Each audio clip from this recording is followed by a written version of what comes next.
Great pleasure right now to welcome to our book talk segment. A woman has written a very helpful book, I'm sure it's going to be for a lot of parents out there. It's called Ignore It, How Selectively Looking the Other Way Can Decrease Behavioral Problems and Increase Parenting Satisfaction. We're joined by Dr. Catherine Pearlman. You know her as the family coach from her syndicated column. You see her on TV quite a bit on all the talk shows, and she joined us today on the telephone, I believe in California, right, Doctor?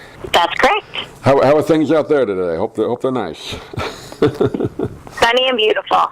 Well, first of all, congratulations on the book. I had a chance to read through, and I guess everybody, whether you have kids or not, or you've been around kids on maybe an airplane or a restaurant that are acting up, I think this book's going to help a lot of people out there. It gives some strategies that may be a little different than some parents are used to, but seems to be working out, right, from your studies. Yeah, I mean, my goal is to help people enjoy their time with their kids more and enjoy their parenting time more, and that means getting rid of some of the annoying behaviors and whining and complaining and all of that stuff. So it turns out ignoring all that stuff helps it go away, because if we don't reinforce it or we don't provide any kind of benefit, it will just disappear.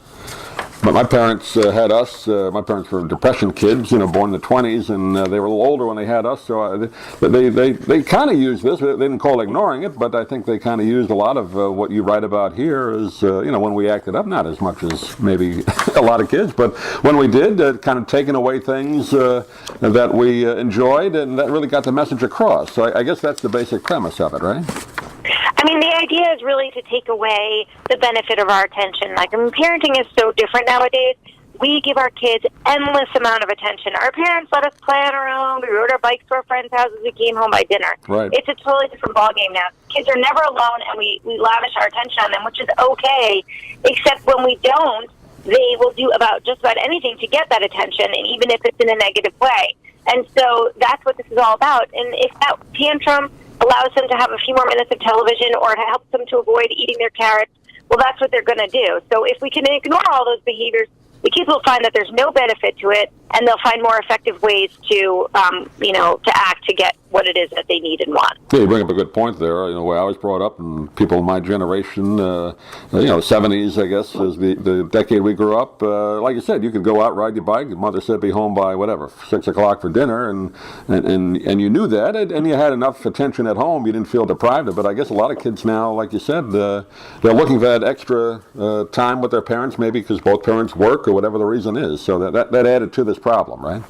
in today's society. Well, yeah.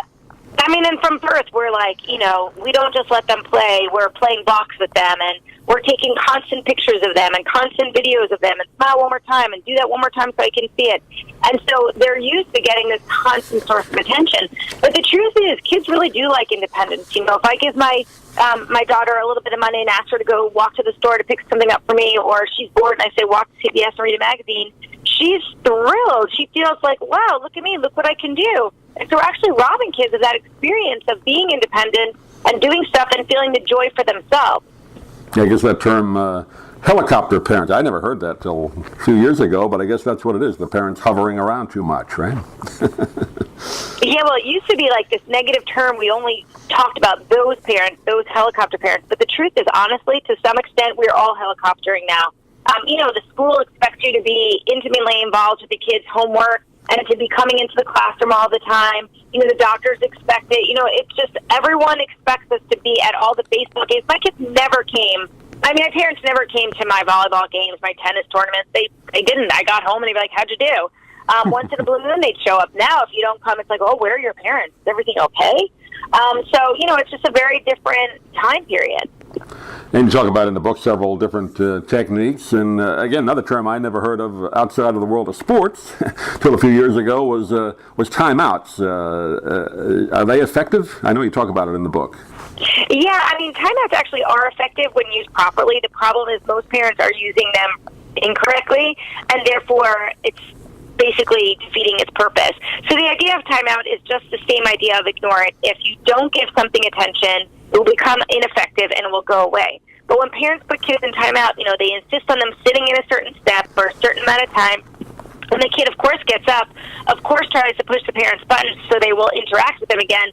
And that's exactly what the parent does. So, a 2 to 4 minute timeout becomes a 20-minute constant power struggle. And even when the parent finally gets the kid to sit in timeout, it's exhausting. It's really wearing, and who wants to spend time with the kid after that? Right. The idea is to get them in timeout, withdraw your attention. Who cares if they get up? Don't pay any attention to them. If they see that you don't care, it's not going to be fun for them. They're going to do their timeout. They're going to come back, and we'll reintegrate them back with the family. And again, you talk in the book, there's certain situations, you can't ignore. You have behaviors that are appropriate, and then others, it's not something you should ignore. So you do bring that point across. I mean, some things you have to address no matter what it is, right? Right. I mean, we definitely don't want to ignore a kid that's in real pain or that's having a real struggle. Like, we have to really, we're still parents, we just want to ignore the bad behavior. We don't want to ignore when someone else is potentially getting hurt or something's dangerous for our own kid. We don't want to ignore our obnoxious teenagers when their goal is to be ignored. So, they think they're so unpleasant, we're going to stick them in their room for the rest of the night. We don't want to do that. We still want to engage them in the family. And the most important thing that we don't want to ignore is good behavior. We're spending so much time disciplining and admonishing and lecturing that sometimes we forget to really reinforce the good behaviors that we want to see more often. Yeah. I guess you could probably... People have different opinions on what's harder to, keep a control a young child, 5 or 6 years old, or like you just mentioned, teenagers. It's different for both, I guess. I know you addressed both the young and the teenage years, but challenging no matter what, right? It's challenging, and it's actually kind of funny. Toddlers and teens are not that so far off. I mean, the tantrum may look different, but it's really exactly the same. They're angry, they want to express it, and they want you to feel their pain like they do. And they don't like the rules, they want to reestablish their own rules. So it's pretty similar. And so that's the good thing about ignoring it. It works for a 2-year-old, and it works for a 17-year-old. Well, it's filled with very interesting techniques and advice, and you got some different not pamphlets, but I guess guidelines in the back of the book where people can follow, and great advice. Again, the name of the book is Ignore It, How Selectively Looking the Other Way Can Decrease Behavioral Problems and Increase Parenting Satisfaction. And Doctor, give out your website if you would. People get more information about the book. Sure. You can find me at thefamilycoach.com, and on Twitter and Facebook, I'm at the Family Coach, and the book is in bookstores and on Amazon. Great. Dr. Catherine Pearlman has been our guest. And Doctor, pleasure talking to you. Hopefully we can do it again. Thanks for being with us. Thanks so much. I'm Stan Brock. 30 years ago, I formed Remote Area Medical to help people overseas. But then we found generations of families in America isolated by poverty from the health care they need. Together, we can take dental, vision, and medical help to 1 million adults and their kids, right here at home in the United States of America. If you'd like to order the book we're talking about, please go to DougMilesMedia.com and enter the author's name in the Amazon search box. Thank you for listening. Please come back soon for more conversations here at DougMilesMedia.com. This has been a presentation of Doug Miles Media, all rights reserved. You can listen to or download previous programs at iTunes, Stitcher.com, or DougMilesMedia.com.